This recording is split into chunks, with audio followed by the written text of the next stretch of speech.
Welcome to Cathedral Talk, a podcast about architecture and Minecraft, where we converse to save Notre Dame.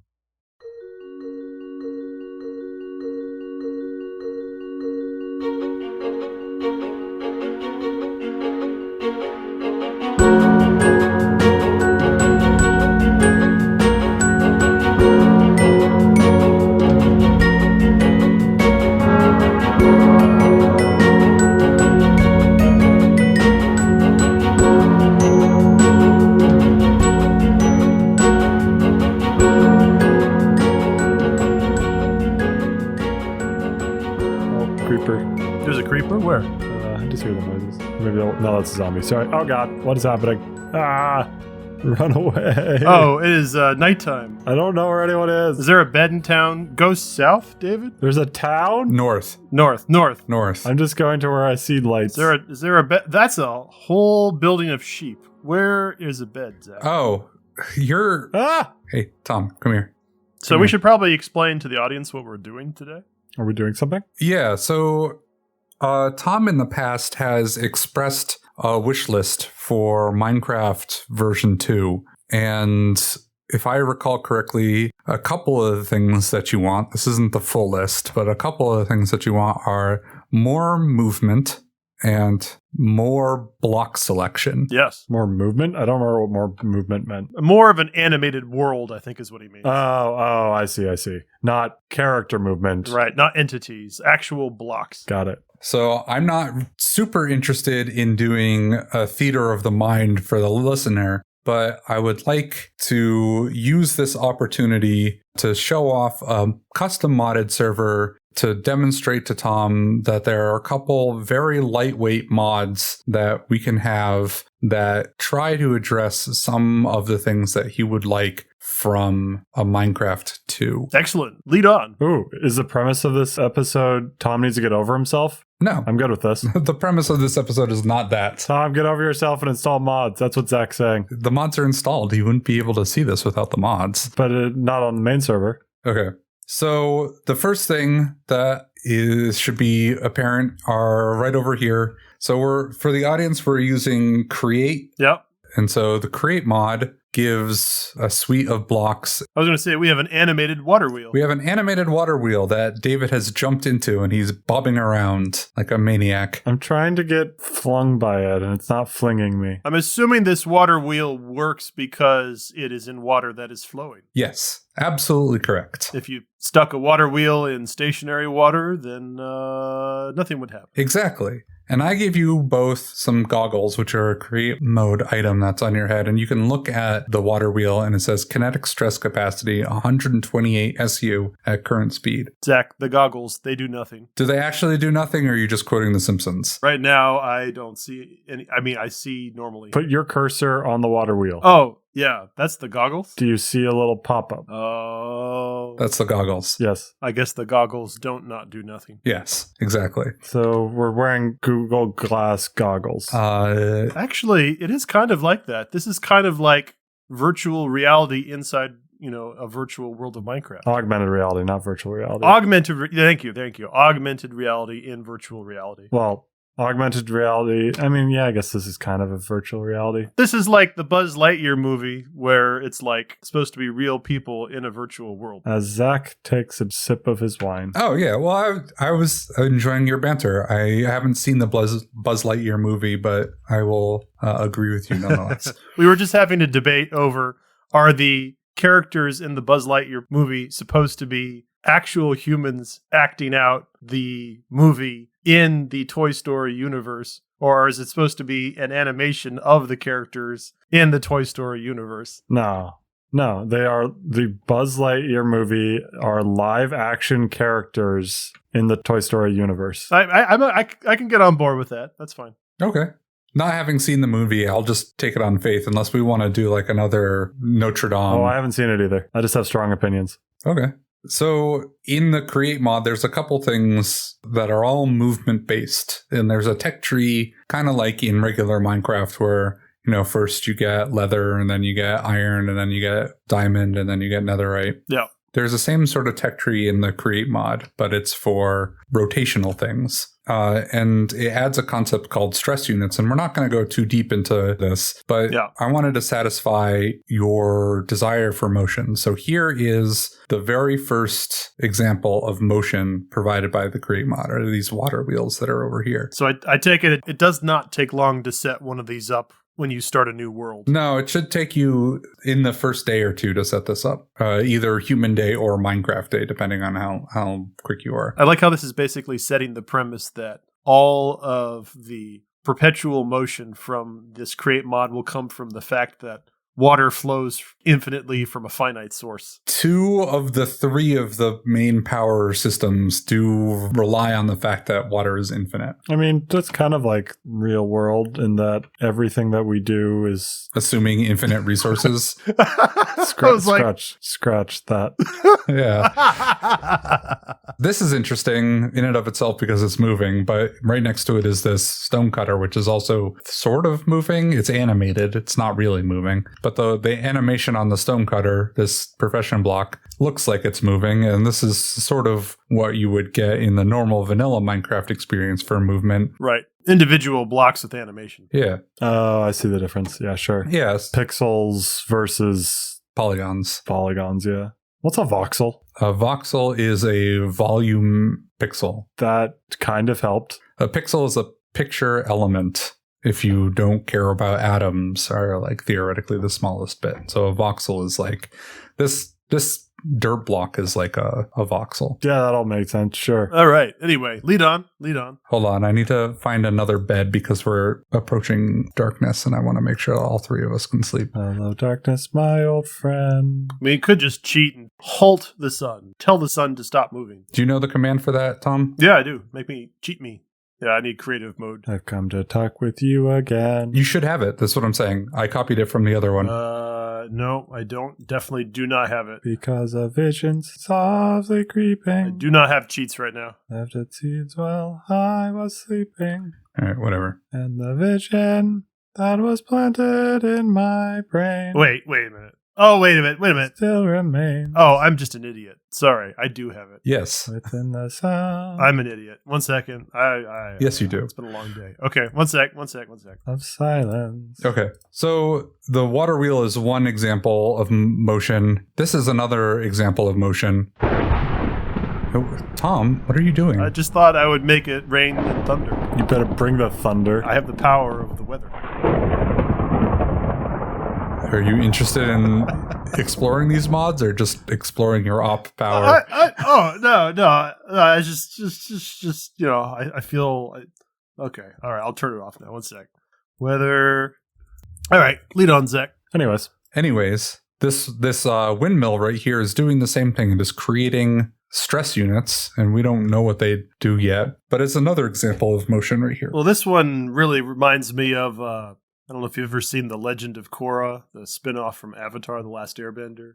They have a lot of these windmill kind of things that are vertical like this. Yeah, it doesn't need to be in this configuration. I've done it in this configuration because I want to, but you can make a traditional windmill where instead of pointing vertically, it points sort of horizontally and spins around a horizontal axis instead of a vertical axis. I like that it actually moves me, unlike the water wheel, which didn't move me. Yeah, there are more interesting ways than using a windmill to move entities, and we'll talk about that in a second. I mean, both physically and emotionally, it moves me. When you said we don't know what the stress is yet, that's because you haven't explained it, right? Yeah. Okay. I wasn't sure if you were... But you can look at it if you want. I wasn't sure if you were implying that it's been implemented and Node knows what it does. Oh, no. Right next to the windmill, there's a gauge that says network stress. And it says high, 93%, remaining capacity 224 SU out of 3,584. 3,584 is not a terribly high number in this mod, but the water wheel provided in the range of 100. This windmill provides in the range of 1,000, or the factor of 1,000. And we'll look at some bigger numbers in a little bit, but just sort of rapidly progressing you through the tech tree. Cool. This thing right in front of you is an automatic crafter. Someone put some bread in it. I don't know who did that. Yeah, I didn't know how to get it out. Select an empty slot in your hotbar and then right click. And that pulls it up. Aha. But if there's a crafting recipe that you want, you can fill this thing with the items, and then there's this button right here. And provided that you have an actual recipe in this grid, it will craft it for you. An infinite number? As reagent limited. Is there a reason that it's bigger than a 3x3? Yeah, because some recipes can only be crafted in this larger system. Huh. So you can craft the 3x3 stuff, but there are things in Create that can't be crafted in a crafting table because the crafting table does not give you enough slots. Oh. Is this the only way to do the larger recipes? Or are there alternative, like, larger crafting tables that are not the standard crafting table? There are no crafting tables that are larger. So if you want to craft something larger than a 3x3, you have to use something like this. Okay. That's pretty cool, actually. So the water mill, it does not provide enough stress units to power this auto crafter the way that I have it set up. I would need multiple water wheels in order to provide the amount of stress units. So the windmill here provides enough stress units for this to work. And if I didn't have those stress units, then I wouldn't be able to combine this thing into the crushing wheels that I created for you. So this is sort of how the progression operates. It's since wind is in both the real world and here considered a renewable resource, this is an infinite machine, though, no wear and tear or anything like that. The water wheels don't have wear and tear either. It's also renewable, so. Yeah, there's no wear and tear on any of this stuff. So as soon as it's set up, it's good to go forever. Yep. Cool. This was a big reason why I could never get into redstone in traditional Minecraft, is that it visually is nonsense unless you learn the very specific rules that I could just never bother to learn. That's a very good way of describing it. Yeah. Yeah, I like that, David. Whereas these are Minecraft pieces that are definitely not a normal Minecraft that look like machine parts. There's a conveyor belt here. There's a stamper thing. There are gears that are turning in opposite directions as you would expect. So much closer to a normal factory sort of layout. That's actually a really interesting question. Is this stuff at all like producing right now redstone signals, or is this system entirely independent of basic redstone architecture? This system is independent of basic redstone architecture. We'll see how they combine in a little bit. Oh, okay. All right. Okay. So, David, your point is a very good point. One that I think is very difficult for a lot of players of Minecraft. Redstone is sort of the entryway to the technical side of the Minecraft community. Let's just call it the science side for reasons that I'll make clear in a second. In science, you have research and you have experimentation. You can do things and you can see how it works and you write it down. And then in research, you look at how other people have written down their experiments before and you try to iterate on that. I would say most Minecraft players are not redstone scientists in this regard. They neither experiment and they don't do any research. The burden for experimentation in redstone is very high. Ludicrously high. Yeah. We see a concession of that in the ancient city, which I think most people aren't even going to go into anyway, where they have tutorials for how to do redstone in the ancient cities. They're basically saying redstone is some arcane knowledge. And obviously, there are some people in the Minecraft community that experiment with redstone. There's sort of the foundation of the technical redstone community. And most other people are, if they're redstone scientists, are redstone researchers, where they go on YouTube, they watch a video to build a thing. They're not necessarily experimenting it with themselves. And that's the way that they interact with redstone as researchers. The thing that I really like about the Create mod is that it lowers the burden and it creates a tech tree where these things naturally progress, where experimentation is easy and research is less necessary. So you're not going onto YouTube, you are in the game, right, learning, and you are learning by interacting with the game world, which is, what Minecraft really should be. Instead of minimizing Minecraft, loading up YouTube, watching something, trying to reproduce it. And the only thing you get out of the reproduction of other people's things, most of the time, is the thing. You don't get the knowledge that came along with why did I place blocks in this way in order to make the thing. So if you're looking for, let's say, an iron farm, which is largely redstone free, but it's still technical. When you put the pieces together to make an iron farm, you get iron that comes out of it in vanilla Minecraft, but you don't necessarily know why. Like, why did I get this zombie? Why do I have villagers? Like, why am I using hoppers in this way? Like, the last one at least sort of makes sense if you understand hoppers, but like, you can make an iron farm in vanilla Minecraft without understanding how it works. And you can make it just by copying someone else's design. And it's Right. I don't feel like it's an enriching experience. That was even more egregious at the very beginning of Minecraft when they didn't even like have the basic recipes for the most simple tools in the game. And you only learn by someone telling you or checking a wiki, which is like you can't interact with this game at all without the tools, but they're only intuitive once you've seen it. They're not things that you would guess on your own, unless, like you said, you were just kind of randomly experimenting. So I was trying to place a block in front of the windmill, and it goes like right through the block, but it pushes players. So it's interesting that it interacts with entities, but not blocks. From a technical perspective, this windmill is an entity. It doesn't look like it is, but it is. So if you turn on entity borders, which is F3B, it will put a giant hitbox around the entire windmill. You have to sort of have a reason to learn to create mod, and you sort of have to have a reason to learn like how to create tools and different blocks in vanilla Minecraft as well. Now they have those, you've unlocked a recipe, and then you can look at the recipe and you can decide if you want to make it or not. And that hasn't gone away. You still have to have like a drive to learn this kind of stuff. But the game, not loop, but the game incentives are for you to mess around with this kind of stuff. And a lot of the things you see here in this town are either copied or they're my own construction. These things are basically out of the tutorial, so I didn't have to leave the game to find them. But some of the other stuff is wild.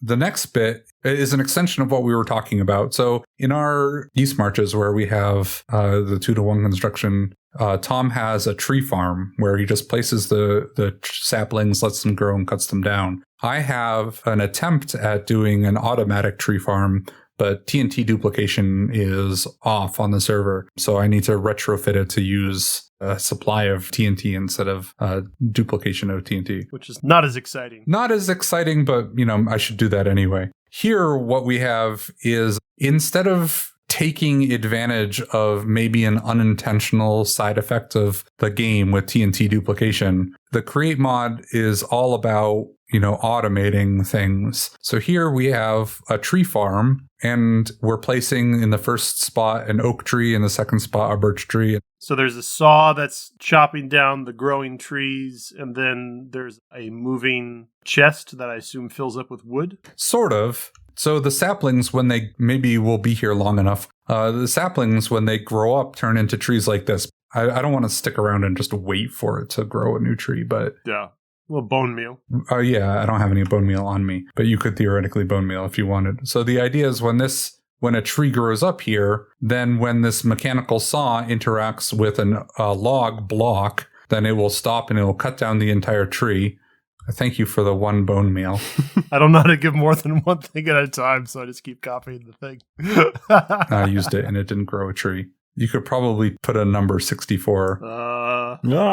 There it is. There's the tree. So what's going to happen here is that the saw interacts with the tree, cuts it down, and then we'll wait here for a couple seconds. This is compelling podcast while we wait for a couple seconds. We're waiting for a virtual saw to slide down a ramp. Gantry shaft. Yeah. So look, you'll see on this belt. Oh, yeah. They come out. Yeah. And then if we come up here, we see a bunch of chests and a bunch of funnels facing towards the river. What we're looking at right now, podcaster, is something that's eerily imitating like Charlie Chaplin's Modern Times. Or should I say, modded times. Just like conveyor belts, items being deposited, and then things being moved around rapidly. It's rather impressive. What a nice modern topical reference. You're making fun of me, aren't you? Oh, yeah. On the left, you'll see a bunch of saplings, and the way that gets populated is you saw the items come out onto the belt. There are these funnels here that are set to accept certain items. And so on the first one, the funnel is set to accept only oak saplings. So if you look in this chest, there are only oak saplings in here. On the next one that goes right, this chest is set up to accept oak logs, which is why you only see oak logs in this one. In the third one on the left, only birch saplings. On the fourth one on the right, only birch logs, and so on and so forth down the list. And then everything at the end here is whatever's left over. Trash. So this is the create mods answer to item sorters from, as opposed to the redstone circuitry that we have. Yep. I assume this is just plain better. I assume it's more compact. Yeah. It is way more compact and way easier to use. Way easier to construct. I might have just messed this one up. What did you do? I clicked the button. What button? There are no buttons. Okay, then everything's fine. I doubt that. This filter thing on the front of this. Don't just randomly click things. I was trying to figure out how the funnels know what item they care about. Equip the oak saplings into your hand because you have bread in there right now. Got it. And then you look at that box that you clicked and you right click on that little box. It says something about the item filter being set. Yeah. Is this all getting powered by a nuclear reactor? Yes. What are you looking at? No, it's not. It's getting powered by a steam reactor. So those two ways of getting power. The third way of getting power is through infinite lava and infinite water. Lava is not quite as infinite as water, but I see what you mean. Well, we'll get to the create mod lets you make it infinite. Oh. So here we have a traditional lava farm that's hooked up to create stuff. So here we have cauldrons, and right above the cauldron is a dripstone, and right above the dripstone is a normal block, and right above the building block is a source block of lava. So random tick chance fills this up with lava. You see none of these are actually filled because underneath them there are pipes, and the pipes empty the cauldron. And if you come over to this bed, if you put your cursor in between the bed and the block underneath the bed, you'll see a fluid. Thank you for setting the random tick speed to 9001. If you look underneath the bed, you'll see a fluid container info. This is a container full of lava, and right now it is filling, but it drains as well. So this got all filled, thanks to Tom changing the random tick speed, but those get drained out and added into these fluid containers. So I got one underneath the bed, and I got one on the second floor as well. What I've been working on is that the create mod, when it's trying to figure out how to pull from something, it stops at a point. And so if you create a container of lava that's large enough, you will just consider that lava to be infinite. You can find them naturally in the nether. You can find them sort of... Oh, server went down. I'm pretty sure it has to do with the random tick speed sped up to 9001. The normal random tick speed is 3. Yeah. Jeez. I should probably turn that off. Can you reset the server? It's dead. I killed it. Sorry. I thought usually I was the Chaos Muppet. Look, I don't get to be that kind of person very often on this podcast. I'm usually trying to run the show. So if I have the opportunity, I can't pass that up. I'm just going to log into the server. This is slightly more difficult because I'm doing this all on my tablet. Oh, no. I'm sorry. So, Tom, what does a random tick speed mean?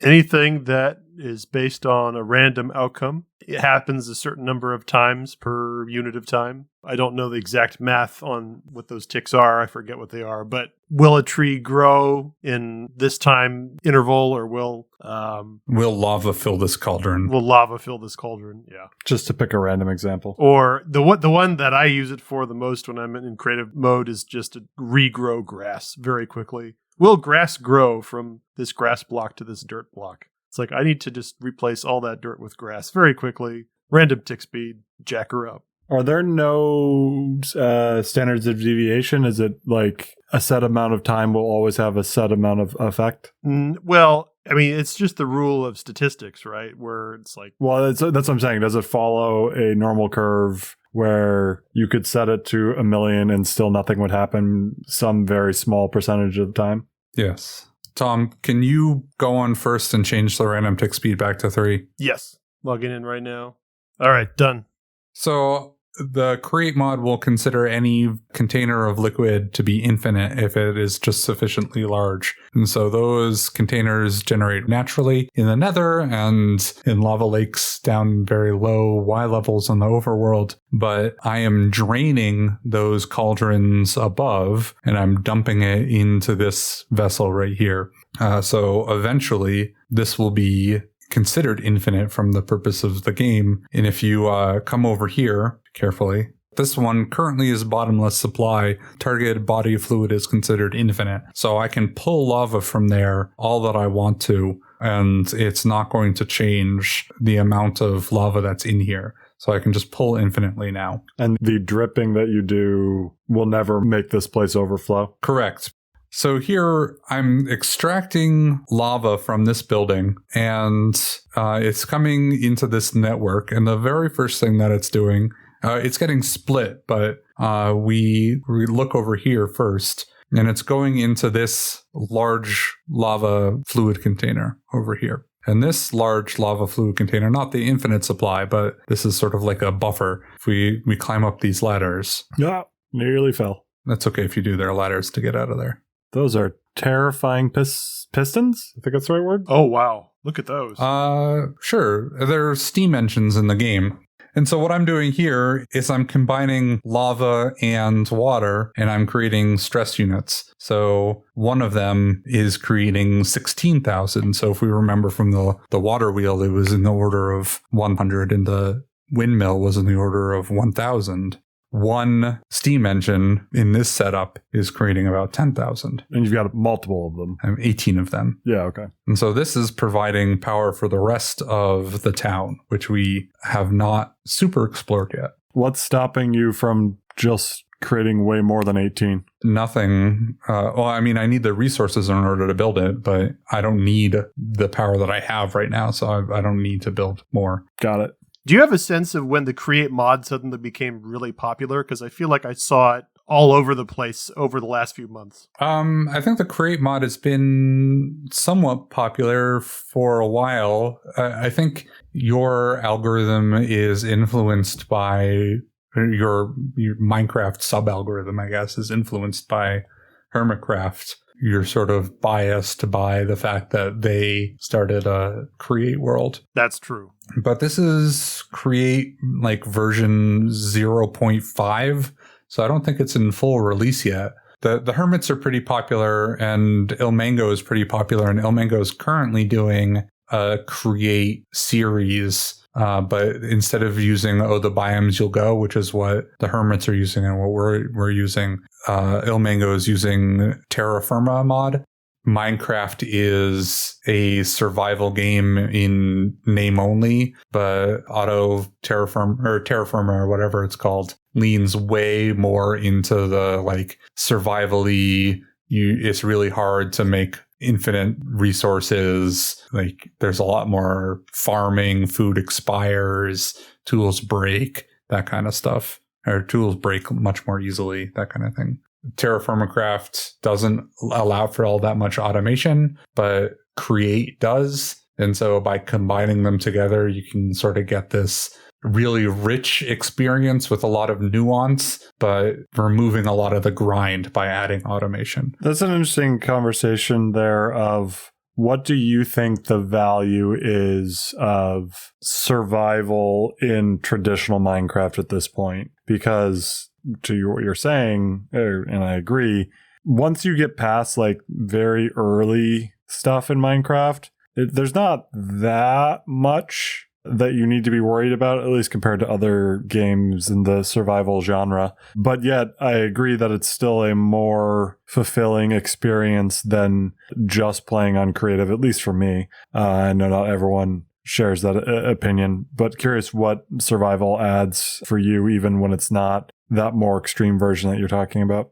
I am playing in survival mode in this world because what I was sort of going to end this story on was Create gives me a bunch of different puzzles that I like to solve. And the when you solve the puzzle, you get a new resource type out of it. So starting in create mode, all of the puzzles are effectively solved for you because you have all of the resources that you need. And so it's like you buy a puzzle box and the puzzle is already constructed inside the puzzle box, kind of thing. Yeah, sure. It's like, well, why didn't I just buy a painting or something like that? Why am I doing this? If I were to do create in creative, I wouldn't get the same kind of puzzle solving joy out of it. I would just sort of get the aesthetics. And I think in vanilla Minecraft, I'm sort of at a point where I've built so many different farms. The difference between survival and creative mode is inventory management. And that's not a fun game.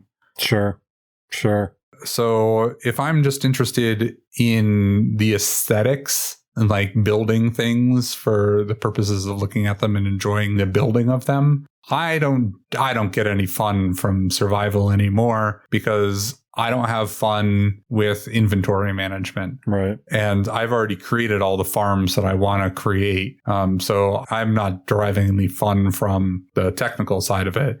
And it's not I'm not part of the technical Minecraft community that's like building these like insane million blocks per hour farms that are using portals and glitches in the game. Like, if that was what I was doing in Minecraft, I would probably have a lot of fun doing it. But I dedicate except for last week where I was trying to get all this stuff together for this sort of presentation, I play like an hour a week or something like that. And I don't think I can get the progress from puzzle solving in vanilla that I can get out of like the create mod. Sure.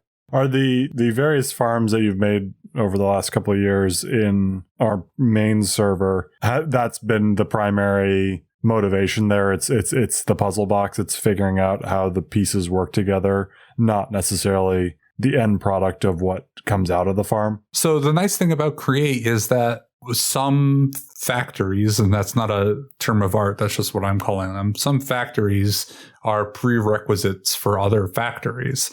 And so if you can figure out a way, we're standing outside my cobblestone generator. Once you have a cobblestone generator, this is sort of like the first step in a huge chain of other factories that you can create. So this one is off because it is not sufficiently full, but I've got this little sensor here that detects how much is stored in this big vault. And I've got this little readout display that says 36%. And this thing, when it gets low enough, will turn back on and start generating cobble and fill up this until it hits 75%, and then it will shut off again. Huh. And cobble is like the starting point for so many other things. So if we come out here, you'll see these train tracks set up.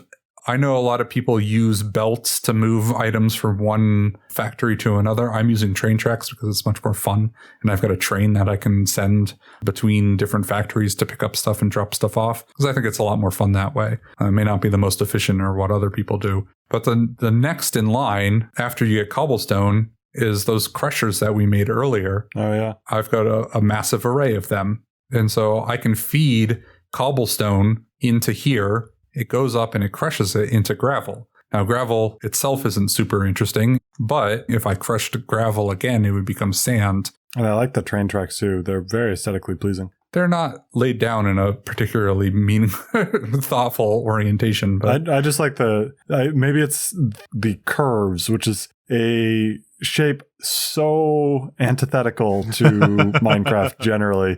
It's very stark when you see it. In a nice way. Yeah. It's a special thing when you can figure out how to make a good curve in Minecraft. If I were to pick up that gravel and I were to drop it off and say this line right here, the gravel would fall off this belt and it would fall down this chute. And there's a place underneath there that blows water over the gravel. And when the water blows over the gravel turns from gravel into a chance for an iron nugget and a chance for some flint. And I discard the flint because I don't need it.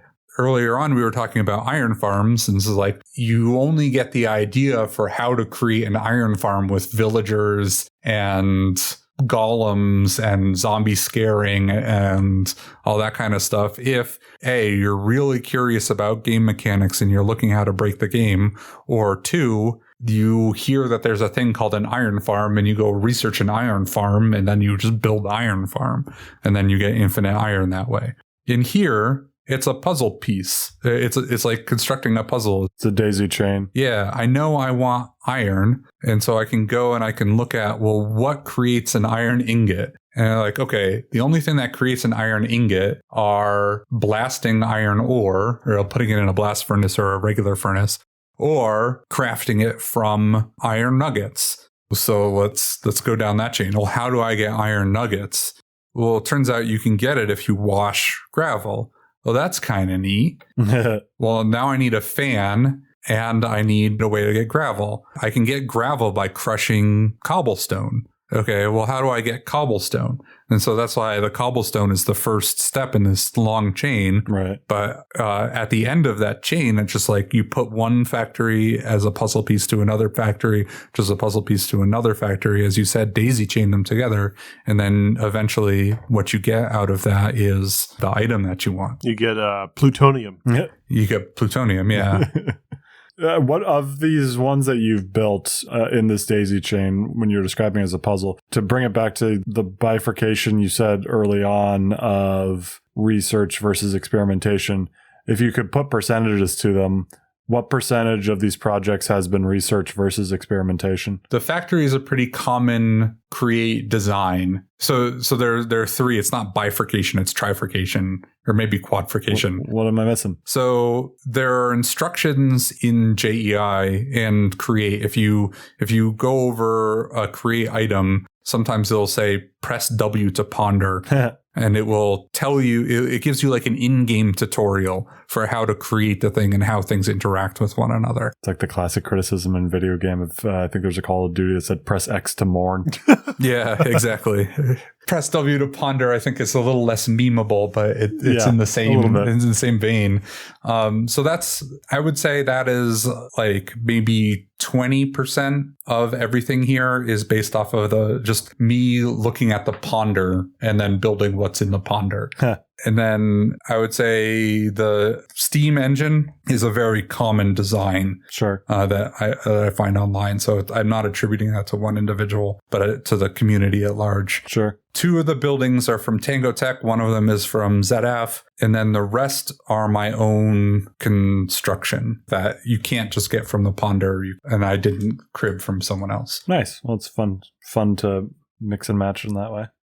Do you get more satisfaction out of the ones that you do completely yourself? Yes, absolutely. So this one is a potion generator. We looked at milk in one and lava in another. There's water in this container over here. And then on the other end, there's awkward potion, potion of strength, potion of healing, and then some extra capacity setup that's unutilized. Did you say awkward potion? Awkward potion, yeah. What does an awkward potion do? Awkward potion is an intermediate potion. It doesn't do anything in and of itself, but if you combine an awkward potion with other reagents. So that's what this is set up to do, is that it takes water, turns the water into an awkward potion, and then takes the awkward potion and turns it into the other potions. What a bizarre naming convention. Yeah. Is that just in game or is that from the real world? Potions? Awkward potion. Are you aware of something in the real world called awkward potions? I'm not. No, I'm asking you. I know, and we're asking it back at you. I don't know. Apparently. Yeah, I don't know the answer to that. This is really awkward. I need a potion right now. Oh, God. Oh, my goodness. So Create gives you various mechanisms for overcoming like vanilla farms that are maybe a little bit cumbersome. The first factory that we looked at created wood. 5 minutes ago, looked at the way of creating iron. And then this way lets me create andesite. If we come over to this last one, and this is much more of the Charlie Chaplin thing. Oh, my goodness. Than Tom was talking about before. I feel like this, you turn around and suddenly monstrosity.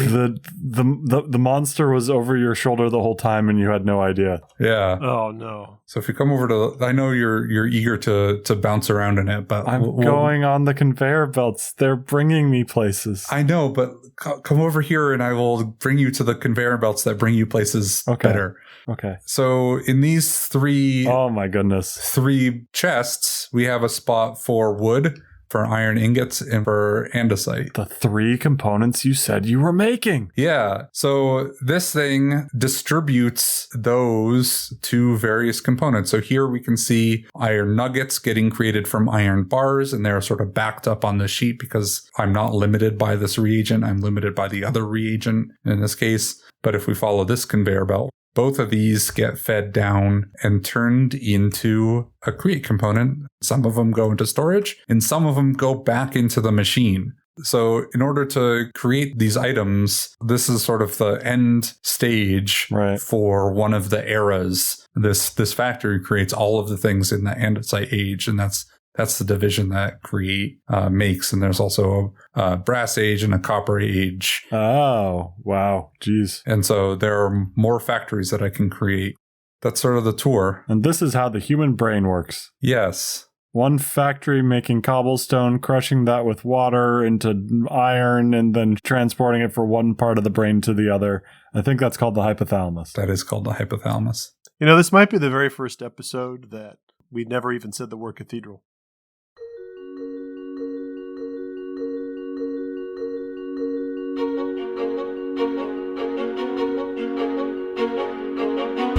That's it for now. Check out our podcast website at cathedraltalk.fm. There you will find many architectural visuals and Minecraft goodies. If you would like to support our efforts here at Cathedral Talk to aid in the restoration of Notre Dame, please use the direct link on our website to donate to friendsofnotredamedeparis.org. Friends of Notre Dame is a non-profit organization that is leading the international fundraising efforts to rebuild and restore Notre Dame Cathedral. By donating to them through the link at cathedraltalk.fm, we'll know that our podcast is reaching new patrons. As our own Minecraft project progresses, we'll be sure to share plans, screenshots, and videos for your own visual palette. Good day and happy building.